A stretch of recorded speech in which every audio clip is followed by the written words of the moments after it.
Student, very good morning. कैसे हैं आप सभी का बहुत बहुत स्वागत है हमारी ऑनलाइन क्लासेस में। और स्टूडेंट, आप जानते ही हैं हम पढ़ रहे थे हमारा पाठ 13 मानवीय करुणा की दिव्य चमक, और ये पाठ है हमारा गद्य खंड से लिया गया है। ये पाठ गद्य खंड का है। तो स्टूडेंट, हमने जाना था किसके बारे में? लेखक के बारे में। लेखक कौन है? सर्वेश्वर दयाल सक्सेना जी के बारे में हमने इससे पहले वाली वीडियो में जाना था, पहले वाली क्लास में हमने पढ़ा था। तो स्टूडेंट देखिए, हमें पढ़ना है मानवीय करुणा की दिव्य चमक, और हम क्या जान चुके थे, क्या पढ़ चुके थे? हम पढ़ चुके थे ये पाठ के लेखक जो हैं सर्वेश्वर दयाल सक्सेना जी के बारे में। अब चलिए हम ये आज जानते हैं कि इस पाठ में क्या है, लेखक ने इस पाठ के बारे में ये पाठ क्यों लिखा और ये पाठ किसके बारे में है। ठीक है, तो ये पाठ जो है स्टूडेंट आपको ध्यान रखना है, संस्मरण विधा में लिखा है। किसमें, कौन सी विधा में लिखा है? देखिए, आपको विधा जरूर याद रखनी है। कौन सी विधा में? संस्मरण। ठीक है, संस्मरण किसे कहते हैं? देखिए, संस्मरण किससे बनता है? स्मृतियों से बनता है। जो हम किसी जगह को, किसी को, व्यक्ति को, स्थान को, वस्तु को अगर हम देखने के बाद में उसके बारे में कुछ लिखते हैं, उसे कहते हैं संस्मरण। और संस्मरण किससे बनता है? स्मृतियों से। जो हमारी यादें होती हैं उस चीज़ के विषय में, कोई भी हो सकता है वो, उसे कहते हैं हम संस्मरण। तो स्मृतियों से बनता है और स्मृतियों की विश्वसनीयता उसे महत्वपूर्ण बनाती है। और जो हमने देखा, जो हमें याद है, जो हमारी यादें हैं, जो स्मृतियां हैं, उसी की विश्वसनीयता, यानी कि उसमें आप झूठ नहीं लिख सकते, एक्चुअल चीज़ें लिखेंगे, सच चीज़ें लिखेंगे, वही उस संस्मरण को क्या बनाती हैं? महत्वपूर्ण बनाती हैं। वरना तो ये सोचा जाएगा कि भाई इस संस्मरण विधा का, इसमें जो इस विधा में जो भी लेख लिखे गए हैं, जो कुछ भी लिखा गया है, वो इतना प्रभावपूर्ण नहीं रहेगा। लेकिन होना क्या है, करते क्या है कि हमको ध्यान ये रखना होगा कि हमने जो लिखा, जो यादें हैं हमारी, वो हमारी सच होनी चाहिए, उसमें झूठ नहीं होना चाहिए। फादर कामिल बुल्के पर लिखा सर्वेश्वर का यह संस्मरण इस कसौटी पर खरा उतरता है। ये जो पाठ है मानवीय करुणा की दिव्य चमक, किस पर लिखा गया है? फादर हैं कामिल बुल्के। क्या है? फादर कामिल बुल्के। ये एक इंसान, एक ऐसे मनुष्य थे, इनके बारे में हमें यहाँ पर पढ़ना है। तो कामिल बुल्के के बारे में हमें पढ़ना है। तो सर्वेश्वर दयाल जी ने इनके बारे में, इनके साथ रहे थे, कामिल बुल्के के साथ रहे थे लेखक, और इनके बारे में इन्होंने जो जो देखा, जो जो सुना और जिस तरह से उन्होंने महसूस किया, उन सारी बातों को इस पाठ में लिखा है। तो फादर कामिल बुल्के पर लिखा सर्वेश्वर का यह संस्मरण इस कसौटी पर खरा उतरता है। बिल्कुल खरा है, बिल्कुल जितनी भी जानकारी यहाँ पर दी गई है वो बिल्कुल सही है। अपने को भारतीय कहने वाले फादर बुल्के जन्मे तो बेल्जियम के रैम्स चैपल शहर में थे। और ये फादर बुल्के जो थे ये भारतीय नहीं थे, जन्मे कहाँ थे? ये यूरोप में एक शहर है बेल्जियम के रैम्स चैपल शहर में है। और जो गिरजों, रैम्स चैपल शहर को किसके नाम से जाना जाता है? गिरजों, पादरियों और धर्मगुरुओं के शहर के नाम रूप में ये शहर विख्यात है, फेमस है। कौन सा? Rams chapel. आप गूगल कर भी देख सकते हैं। तो रैम्स चैपल शहर किस लिए फेमस है? वो गिरजों, पादरियों, धर्मगुरुओं और संतों आदि के लिए फेमस है। परंतु अब देखिए, फादर कामिल बुल्के क्या थे? फॉरेन कंट्री के थे ना, विदेशी थे, लेकिन उन्होंने अपनी कर्म भूमि बनाया भारत को। जन्मे तो वो बेल्जियम में थे, है ना, बेल्जियम के एक शहर में, रैम्स चैपल शहर में जन्मे थे, वहाँ उनका जन्म हुआ था। लेकिन वो अपने देश को छोड़कर भारत में आ गए और इन्होंने अपनी कर्म, एक दो भूमियाँ होती ना, एक जन्मभूमि, एक कर्मभूमि। जन्मभूमि वो जहाँ हमने जन्म लिया, और कर्मभूमि वो जहाँ पर हम अपने पूरा जीवन बिताते हैं और अपना जीवन जीते हैं, और जीने के लिए जो जो काम हम करेंगे वो हमारी कर्मभूमि हो गई। ठीक है, फादर बुल्के एक सन्यासी थे, परंतु पारंपरिक अर्थ में नहीं। अब देखिए स्टूडेंट, दो तरह के सन्यासी हुआ करते हैं। दो तरह के सन्यासी कौन कौन से बताइए? एक तो वो जो कपड़े वगैरह रंगा के और अपना सन्यासी बन जाते हैं घर परिवार छोड़कर। लेकिन जो फादर बुल्के थे वो उस टाइप के सन्यासी नहीं थे। जैसा कि आपने कौन से पाठ में पढ़ा था, बताइए, जल्दी से बताइए। आपने पढ़ा था बाल गोविंद भगत के बारे में। तो वो उसी टाइप के सन्यासी थे जो गृहस्थ होते हुए भी, लोगों के साथ रहते हुए भी क्या थे, मन से उनको कोई लोभ लालच नहीं था, मानवता के लिए काम करते थे। उनके अंदर प्रेम भावना इतनी थी कि हर किसी की वो सहायता करते थे। तो पारंपरिक अर्थ में वो सन्यासी नहीं थे, लेकिन मन से वो सन्यासी थे। कौन? फादर कामिल बुल्के। सर्वेश्वर का फादर बुल्के से अंतरंग संबंध था। अब अंतरंग कहते बिल्कुल गहरा रिश्ता होना, ठीक है, बिल्कुल हृदय का गहरा रिश्ता होना। तो सर्वेश्वर दयाल सक्सेना जो लेखक हैं, उनका फादर बुल्के से बहुत अंतरंग संबंध था, बहुत गहरा रिश्ता था, जिसकी झलक हमें इस संस्मरण में मिलती है। उसी की झलक यहाँ पर संस्मरण में मिलती है। लेखक का मानना है कि जब तक राम कथा है, इस विदेशी भारतीय साधु को याद किया जाएगा। अब लेखक का ऐसा मानना है कि जब तक राम कथा चलती रहेगी, राम का गुणगान हमारे देश में होता रहेगा, तब तक फादर कामिल बुल्के को भी लोग याद करते रहेंगे, उन्हें भुलाया नहीं जा सकता। तथा उन्हें हिंदी भाषा और बोलियों के अगाध प्रेम का उदाहरण माना जाएगा। अगर कोई ये कहे कि हिंदी भाषा और बोलियों से अगर कोई सबसे अधिक प्रेम करता था तो कौन था, तो वो फादर कामिल बुल्के ही थे। उन्होंने हिंदी को एक सम्मानजनक स्थिति में पहुंचाने के लिए लोगों को ये प्रोत्साहित किया। लोग बहुत दुखी होते थे फादर बुल्के जब लोगों को वो अंग्रेजी बोलता देखते थे, और वो भी उन लोगों को जो लोग हिंदुस्तानी हैं, जो भारतीय हैं, भारतीय लोग जब अंग्रेजी बोलते थे ना, तो फादर बुल्के को बहुत दुख होता था। उनका कहना ये था कि भाई हम भारतीय हैं तो हमें हिंदी ही बोलनी चाहिए। तो चलिए स्टूडेंट, अब हमारा पाठ शुरू होता है, मानवीय करुणा की दिव्य चमक। यहाँ से हमारा पाठ शुरू होता है। अभी हम क्या कर रहे थे, पाठ के बारे में पढ़ लेते, उसका इंट्रोडक्शन पढ़ लेते कि पाठ में क्या क्या हमें पढ़ना है, क्या क्या जानना है। यस, फादर को जहरवाद से नहीं मरना चाहिए था। क्या लिखा लेखक ने शुरू में ही कि फादर को जहरवाद से नहीं मरना चाहिए था। जिसकी रगों में दूसरों के लिए मिठास भरे अमृत के अतिरिक्त और कुछ नहीं था, उसके लिए इस जहर का विधान क्यों। अब उनका कहना ये था कि फादर को जिस तरह जहर से मरना पड़ा, उस तरह से उनको नहीं मरना चाहिए था। वो तो उनकी तो रगों में प्रेम भरा हुआ था, उनके तो खून में प्रेम की भावना थी, तो भला उनके लिए जहर से मरना है ना। उनको जब वो इतना प्रेम करने वाले थे तो उनको जहर देने की क्या ज़रूरत थी, तो उनको जहर से नहीं मरना चाहिए था, ये लेखक का कहना है।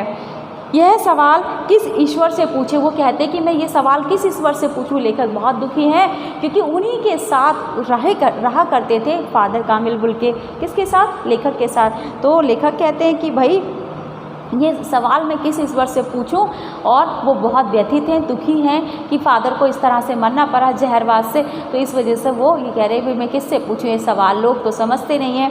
प्रभु की आस्था ही जिसका अस्तित्व था, कहते हैं कि मैं किस ईश्वर से सवाल पूछूं, जिसका आस्था क्या, प्रभु का अस्तित्व ही जिसकी आस्था ही जिसका अस्तित्व था। अब वो इतने ऐसे थे, फादर कामिल बुल्के ऐसे थे जो ईश्वर में आस्था रखते थे, अर्थात प्रेम करते थे प्रभु से, उन्हीं को स्मरण करते थे, उन्हीं को याद करते थे। फिर भला उनकी मृत्यु जहर से क्यों हुई या क्यों ऐसा हुआ। वह देह की इस यातना की परीक्षा उम्र की आखिरी देरी पर क्यों दे। वो कह रहे हैं कि उनके शरीर को, देह किसे कहते स्टूडेंट, शरीर को। वो लेखक लिखते हैं, बहुत दुखी है लेखक उनकी मृत्यु पर। तो लेखक लिखते हैं कि उनके देह की इस यातना की, देह को, शरीर को इतना कष्ट, और वो भी इस उम्र में, इतनी एज में, बुढ़ापे में, यानी कि जब इंसान बूढ़ा हो जाता है तो वो बेचारा वैसे ही विवश हो जाता है, उसके हाथ पैर शरीर कुछ नहीं चलता। हम सब भी एक दिन ऐसे ही होने वाले हैं, ठीक है। तो हम नहीं समझ सकते, लेकिन हमको समझना चाहिए। अगर हमारे आसपास कोई निस्सहाय हैं, बूढ़े लोग हैं, उनकी हेल्प करनी चाहिए, ठीक है, उन्हें सम्मान देना चाहिए। सिर्फ ऐसा नहीं कि हमने एहसान कर दिया उनके पास, उनको दिल से हमें क्या करना चाहिए, सम्मान देना चाहिए। तो अब लेखक यहाँ पर बहुत दुखी हैं और वो कहते हैं कि भाई उम्र की इस दहलीज पर, है ना, वह देह की इस यातना की परीक्षा उम्र की आखिरी देहरी पर क्यों दे। उम्र की आखिरी देहरी अर्थात इतने बूढ़े वो हो गए हैं कि वो खुद ही मृत्यु के करीब हैं। जब हम बूढ़े हो जाते हैं तो ये मान लेते हैं ना कि ये तो बूढ़े हो गए, अब मर ही जाएंगे, ठीक है। जब तक हम यंग रहते हैं तो हम ऐसा नहीं सोचते, ऐसा नहीं मानते, लेकिन जितने बूढ़े लोग होते हैं उनके बारे में हम ऐसा सोचने लगते हैं कि भैया पता नहीं कितने दिन की ज़िंदगी है। तो इसीलिए लेखक लिखते हैं कि वो तो खुद ही इतने बूढ़े हो चुके थे, तो फिर भला उनके शरीर को ये यातना, ये कष्ट इस उम्र में क्यों दिया गया, उनको क्यों जहर दिया गया। मैं किससे पूछूं, कौन से ईश्वर से मैं ये बात पूछूं। एक लंबी पादरी के सफ़ेद चोगे से ढकी आकृति सामने है। ठीक है, अब देखिए फादर कैसे होते थे। पादरी लोग आपने देखे होंगे ना, पादरी लोग आपने देखे होंगे कि मैं बस यहाँ से ऐसे बना रही हूँ, ठीक है, यहाँ से मैं ऐसे बनाती हूँ। उनके लंबे लंबे बाल होते हैं और फिर उनका क्या होता है, देखो उनका देखो एक लंबे इस तरह से वो क्या पहनते हैं, पूरा एक कपड़ा वो पहनते हैं। ठीक है, ये कपड़ा पहनते हैं जो जिससे उनके पैर बिल्कुल ढके रहते हैं। ठीक है, ढके रहते हैं। तो इस तरह से उनके पास क्या होता है, इस तरह से पूरा एक चोगा होता है कपड़े का पूरा। तो यह आप देख सकते हैं ना, पूरा एक सफ़ेद कपड़ा यहाँ से लेकर और नीचे तक चोगा कहते हैं उसको। क्या कहते हैं, पूरा शरीर ढकने वाला कपड़ा, वो लंबा सा वो चोगा कहते हैं उसको। तो वही लेखक को यार ना एक बार से स्मरण आ रहा है, संस्मरण है ना ये, तो स्मरण हो रहा है लेखक को। जो फादर थे उनका पूरा जो पिक्चर है वो, जैसे जो लोग इस दुनिया में नहीं रहते तो हमारे मन में उनकी क्या रहती है, एक पिक्चर रहती है ना, तो हम इमेजिन कर लेते हैं, एकदम से सोच लेते हैं उसको। ऐसे ही लेखक सोच रहे हैं और वो सोच रहे हैं, उनको याद कर रहे हैं। तो क्या हो रहा है, एक लंबी पादरी के सफ़ेद चोगे से ढकी आकृति सामने है। उनकी आंखों में वो चित्र उनका सजीव हो उठा, उनको याद आ गई कि वो कैसे रहते थे। एक लंबी सी क्या पहनते थे, चोगा पहनते थे। ठीक है, अब कैसे चोगा पहनते थे, देखो इस तरह से वो हुआ करता था चोगा उनका, है ना, और उसी में इस तरह से पूरा ही हुआ करता था, एक लंबा कपड़ा। और बस इस तरह से उनको ध्यान आ गया कि सफ़ेद चोगे से ढकी आकृति सामने है। गोरा रंग, सफ़ेद झाई मारती भूरी दाढ़ी। अब आपको ध्यान रखना है कैसा रंग था फादर कामिल बुल्के का, गोरा रंग था और सफ़ेद झाई मारती दाढ़ी थी। जो उनकी दाढ़ी थी वो झाई मारती सफ़ेद कैसी थी, मतलब कि सफ़ेद थी बिल्कुल, और कुछ कुछ बाल वहाँ पे रह गए होंगे, वो थोड़ा सा ब्लैक होंगे, वरना पूरी मारती भूरी दाढ़ी थी। सफ़ेद झाई मारती भूरी दाढ़ी थी, सॉरी भूरी दाढ़ी थी, और कभी उसमें सफ़ेद सफ़ेद से बाल भी दिखते थे। नीली आँखें, बाहें खोल गले लगाने को आतुर। उनकी आँखें कैसी थी, नीली थी, और बाहें ऐसे रखते थे वो, ऐसा लगता था कि वो किसी को भी अभी आकर गले लगा लेंगे, प्रेम से गले लगा लेंगे। इतना उनको देखकर ऐसे फीलिंग आती थी कि ये प्रेम में हर वक्त डूबे रहते हैं, प्रेम से भरे रहते हैं। ठीक है, तो इतनी ममता, इतना अपनत्व इस साधु में अपने हर एक प्रियजन के लिए उमड़ता रहता था। इतनी ममता थी फादर कामिल बुल्के के हृदय में, और इतना अपनापन वो रखते थे कि हर किसी को वो क्या करते थे, हर किसी अपने प्रियजन के लिए उनके मन में प्रेम उमड़ता रहता था। वो किसी से नफ़रत नहीं करते थे। और हर प्रियजन क्या, यहाँ भारत में उनका परिवार नहीं था ना, परिवार कैसे बना उनका बताइए। यहाँ पर तो ना उनके पेरेंट्स थे, ना माता, ना पिता, ना भाई, ना बहन, कोई नहीं था यहाँ पर। लेकिन वो अनजान शहर में थे। यहाँ के लोगों को जैसे जान पहचान हो जाती है, जो उनके साथ उठते थे, बैठते थे, रहते थे, उनके परिवार रहते थे, वो सभी उनके प्रियजन थे। तो हर किसी के लिए उनके मन में अगाध प्रेम भरा हुआ था, और वो हर किसी से प्रेम से ही मिलते थे। मैं 35 साल से इसका साक्षी था। लेखक क्या कहते हैं कि मैं 35 साल तक उनका ये रूप देखता रहा, प्रेम से भरा हुआ, अर्थात मैं 35 साल तक फादर कामिल बुल्के के साथ रहा। तब भी जब वह इलाहाबाद में थे और तब भी जब वह दिल्ली आते थे। कह रहे कि इलाहाबाद में रहा करते थे जब फादर कामिल बुल्के में, तब भी उनके साथ था और तब भी उनके साथ था। उनको देखता रहा 35 साल तक, उन्हें महसूस करता रहा, उनसे मिलता रहा जब वो दिल्ली आते थे। ठीक है, दिल्ली आते थे तब भी मैं उनके साथ था, और जब मैं प्रयाग में था, इलाहाबाद में था, तब भी मैं उनके साथ था। यानी कि मैंने उनका वह रूप देखा था जो हर किसी को प्रेम से भर देता है, या फिर उनके मन में इतनी अगाध प्रेम था दूसरों के लिए कि वो सभी से प्रेम से मिलते थे। कहीं भी वो किसी से नफ़रत कभी भी नहीं करते थे। आज उन बाहों का दबाव मैं अपनी छाती पर महसूस करता हूँ। तो लेखक कहते हैं कि जिस तरह से वो मुझे गले लगाया करते थे, आज भी मुझे, और गले लगाकर ऐसे जब अपने गले से लगाते थे, दबाव बनाते थे अपनी बाहों का, तो लेखक लिखते हैं कि आज भी मैं उनकी बाहों का दबाव अपनी छाती पर महसूस कर सकता हूँ। जब हम किसी के गले लगते हैं तो ठीक है, तो क्या होता है कि दबाव महसूस होता है ना, अगर फिर कस के ऐसे से आलिंगन कर लिए जाते हैं, तो वो वैसे ही उनको कह रहे कि मैं भूला नहीं हूँ जिस तरह से वो मुझे प्रेम से मुझे गले लगाते थे। आज भी मैं उनका स्पर्श, उनका बाहों का दबाव मैं महसूस करता हूँ। फादर को याद करना एक उदास शांत संगीत को सुनने जैसा है। अब लेखक क्या लिखते हैं कि फादर को याद करना कैसा है, एक उदास संगीत को सुनने जैसा। जैसे हमारा मन दुखी होता है तो हम क्या करते हैं कि सैड सॉन्ग लगा देते हैं ना, सैड सॉन्ग सुनते हैं और उससे हमारा जो दुख होता है वो और भी बाहर को आता है, तो ठीक है, हमारे मन को शांति मिलती है। तो फादर को याद करना भी लेखक के लिए कैसा है, ऐसा ही है जैसे एक उदास संगीत सुना जा रहा हो। अर्थात जैसे ही फादर को याद करने लगते लेखक और उनका मन उदास हो जाता है।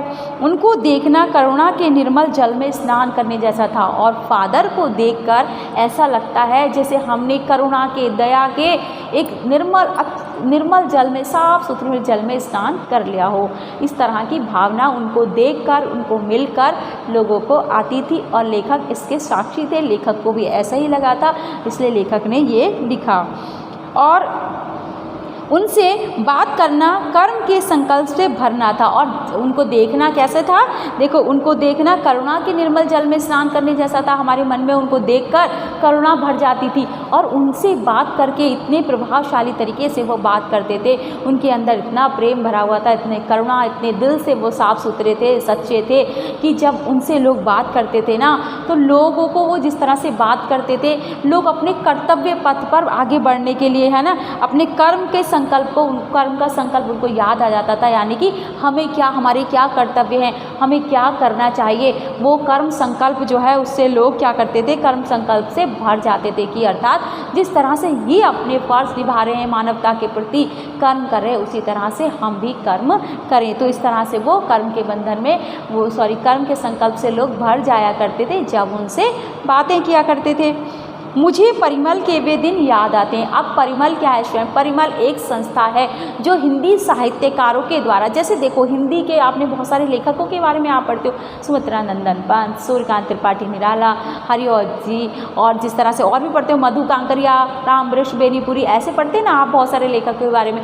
ऐसे ही उस समय पर ये सुमित्रा नंदन पंत और सूर्यकांत त्रिपाठी निराला वगैरह, सर्वेश्वर दयाल सक्सेना, बहुत सारे लेखकों ने मिलकर एक संस्था बनाई थी। उस संस्था का नाम था परिमल। क्या नाम था उसका? परिमल संस्था बनाई थी, समिति बनाई थी, उसमें बहुत सारे लेखक थे और उन लेखकों को स्थान दिया जाता था परिमल में, जो उभरते हुए लेखक थे, जो नए नए लेखक बन रहे थे ना, और जो लिखने की प्रैक्टिस लिख रहे थे, अच्छी अच्छी कविताएं, अच्छे अच्छे नाटक, कहानियाँ, कुछ भी उपन्यास जो लिख रहे थे, तो उनके बारे में, जैसे मैंने कल बकरी आपके बारे में बताया ना, बकरी नाटक के बारे में बताया था, तो वैसे ही लिखने की कोशिश करते, उनको प्रोत्साहित किया जाता था हिंदी की समृद्धि के लिए, हिंदी को जन जन तक पहुंचाने के लिए, हिंदी को हमारे देश में सम्मान दिलाने के लिए, साथ ही विदेशों में सम्मान दिलाने के लिए काम होता था। वहाँ पर योजनाएँ बनाई जाती थी। कहाँ पर? स्वयं परिमल संस्था में। ठीक है, आपको याद रखना है।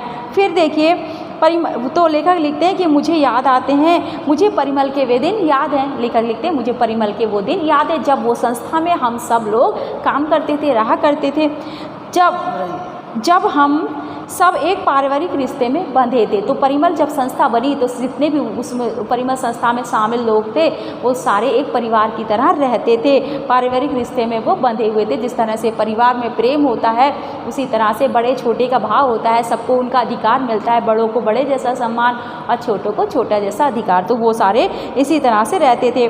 जिसके बड़े फादर बुल्के थे, उस परिमल संस्था के सबसे बड़े, सबसे बुजुर्ग, सबसे सम्मानीय कौन थे? फादर कामिल बुल्के। हमारे हंसी मजाक में वह निर्लिप्त शामिल रहते थे। हंसी मजाक जब लोग करते थे उस संस्था में, परिमल में, जब सारे लोग, तो बहुत सारे साहित्यकार थे, वो हंसी मजाक करते थे तो वो शामिल नहीं होते थे, लेकिन बुरा भी नहीं मानते थे, बस निर्लिप्त भाव से रहते थे। कोई अपनी तरफ से कुछ ऐसी हंसी मजाक नहीं करते, लेकिन शामिल वो रहते थे। हमारी गोष्ठियों में वह गंभीर बहस करते थे, लेकिन जब उनकी गोष्ठियाँ होती थी, जब चर्चाएँ होती थी, किसी टॉपिक को लेकर जब बहस हुआ करती थी तो उसमें वो बहस किया करते थे गंभीर, यानी कि अपनी जो भी सोचते थे वो अपनी बातों को, अपने विचारों को प्रकट करते थे।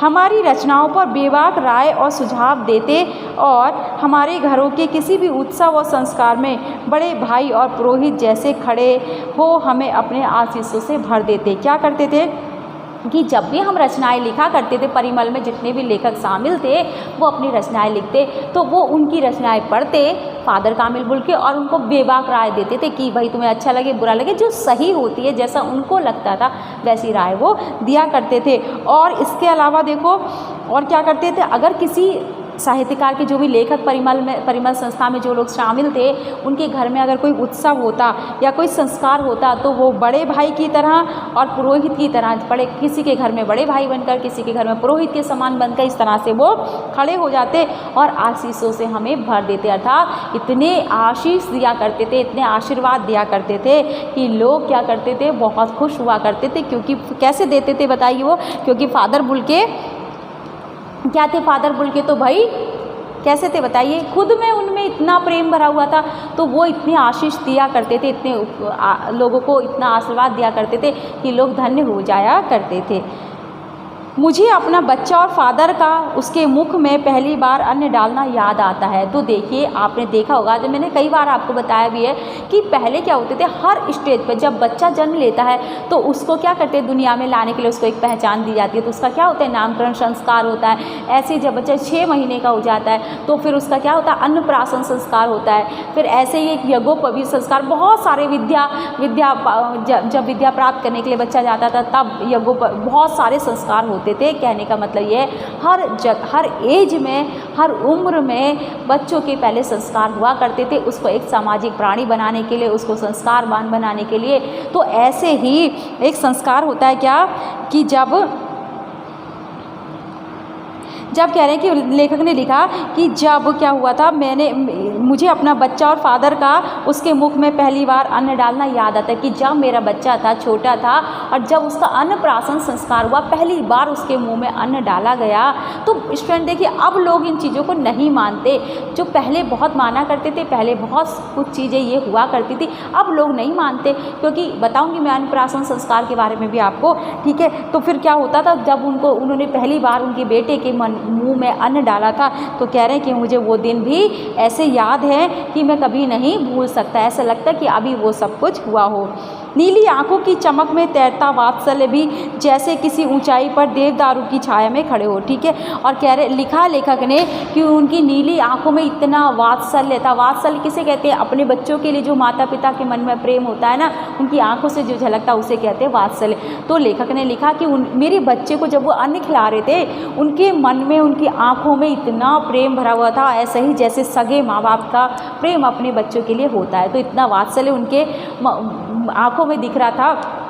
और मुझे ऐसा महसूस हो रहा था जैसे मैं एक देवदार का वृक्ष कहाँ होता है, पहाड़ों पर होता है, ठीक है, और बहुत छायादार होता है, जैसे मैं किसी देवदार के वृक्ष के नीचे खड़ा हूँ और बड़ा मुझे सुकून आ रहा है, ठीक है, बड़ा मुझे रिलैक्स फील हो रहा है। जब हमारे घर में कोई बड़े होते हैं, ठीक है, हमारे माता पिता, तो हमें कुछ भी महसूस नहीं होता ना, कोई दुख सुख का हमें लगता है कि हमें दुख है, बहुत बड़ा दुख है, क्योंकि क्यों नहीं लगता, जिस तरह से हम धूप में चल कर आएँ, है ना, धूप है हमें और कोई हमें पेड़ की छाया मिल जाए तो हमारा क्या होता है कि हमें बड़ा सुकून मिलता है। इसी तरह से हमारे जो घर के बड़े होते हैं, उनके साथ रहकर भी हमें ऐसा ही महसूस होता है। तो उस वक्त लेखक को वो जो फादर कामिल बुल्के थे, ऐसे ही लग रहे थे जैसे मेरे घर के मेरे अपने बड़े हों, जैसे देवदार का वृक्ष, ठीक है। Thank you student. तो आज के लिए इतना ही। नेक्स्ट वीडियो में इससे आगे जानेंगे कि क्या हुआ फादर कामिल बुल्के के साथ, वो ऐसा क्यों हुआ, या फिर और उनके साथ उनकी क्या क्या विशेषता, इन सब के बारे में जानेंगे। तो आज के लिए इतना ही।